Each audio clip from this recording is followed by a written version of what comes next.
Guys, welcome back. Today we're going to do the Terminator, The Enemy Within, issue number 204 by Dark Horse Comics with a beautiful Simon Bisley cover. I'm not sure why his skin is green on the there. Looks a little bit weird, but you know, whatever. It's Simon Bisley. Moving on. So we go back to the future. Not the past, but the future.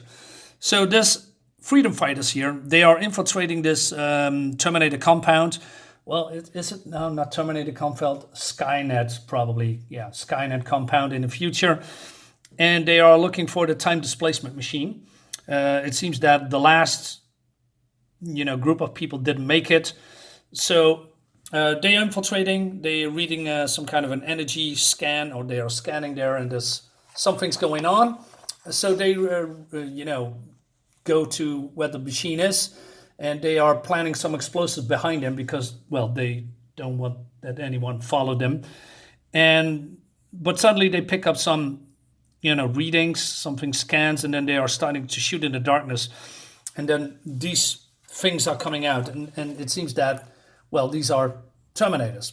Probably fresh, new Terminators, but Terminators nonetheless. So one of them stays behind while the others, run through the machine or to the time displacement apparatus, and they see one of their fellow resistance fighters getting killed in a gruesome way.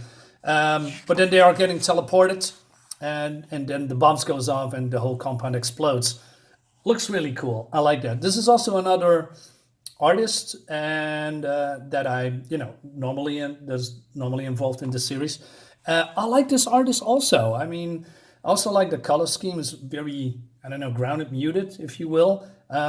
It fits perfectly. It's not oversaturated. It's not, everything needs to glow or shiny. No, it's not at all. It's just perfect for the series as it is. Meanwhile, Dudley is getting operated by Astin and Mary because he said, well, you need to pick something out of my brain. Otherwise, we never get rid of the Terminator that is hunting us. So, but, Mary has some reservations. She's worried about the health of Dudley. But then Asta says, well, I need to concentrate. Maybe you should leave. And, I'm doing everything because Dudley has some kind of a schematic from A to Z. So he knows what to do. And so Mary goes out. And then we see her outside changing, and she is, reminiscing and also feeling lonely and guilty. But then she hears a sound, and she quickly turns, and, she is very traumatized because she comes from the future where war is normal, and then she sees the kids playing, with fake guns, but then she feels she's scared. She doesn't want to die.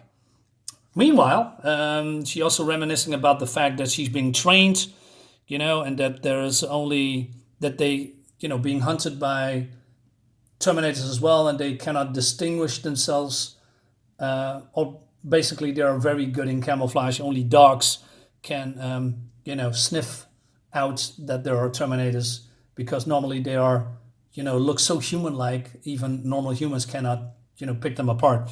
So, and then she thinks back about a couple of scenes, including this one, and I mean, Jesus fucking Christ, looks so badass. Talking about big dick swinging. Can I say that? Anyway, this looks freaking amazing.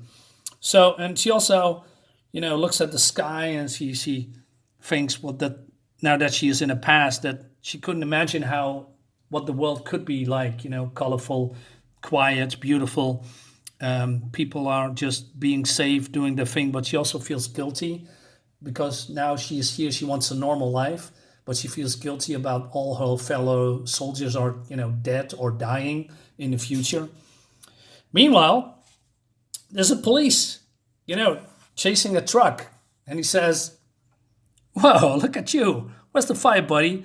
And then he follows this truck driver, which, well, as you can see, is not really a human being. Look at this.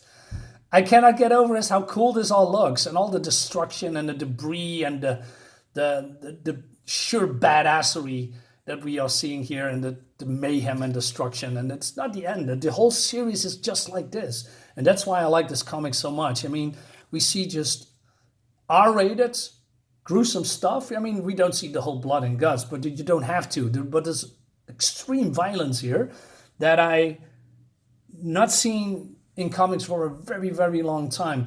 Now, it's not that I'm, getting a kick out of, extreme violence, but we are being so treated like idiots with modern comics nowadays that even if you show a tit or a drop of blood, and people are going crazy on Twitter or whatever social media, and they think, oh, well, comics need to be banned. Well, that's not what they are saying, but, violence and nudity and sexiness and toxic masculinity needs to be banned. And I'm sick of that. And now we go back to where it was cool. When you watched a Terminator movie or even an Alien movie, there is brilliant scenes with complete badassery.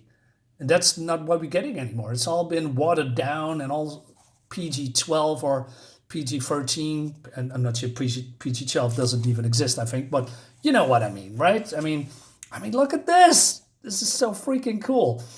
And he says, I don't care about the speeding ticket. You're going home in a buddy bag. But then he does this and he crushes him. And I also like the fact that the writer took actually the time, showing the debris, the broken, motorcycle and all these parts falling out. And then while he's still shooting at the robot, at the Terminator, but he's not done yet. He picks up the gun and he shoots at him and blows him away. And this whole scene, going from here to here, taking your time, showing the badass scenery, the great visuals, and then ending it like this, it's just great. I mean, in modern comics, it's more like, two pages and that's basically it. So I'm getting a call. Wait a minute, I guess so putting it down. I'm sorry. Anyway, Astin is now, scanning the whole software program of the Terminator. But then he sees the schematics of the Terminator. And he says, well,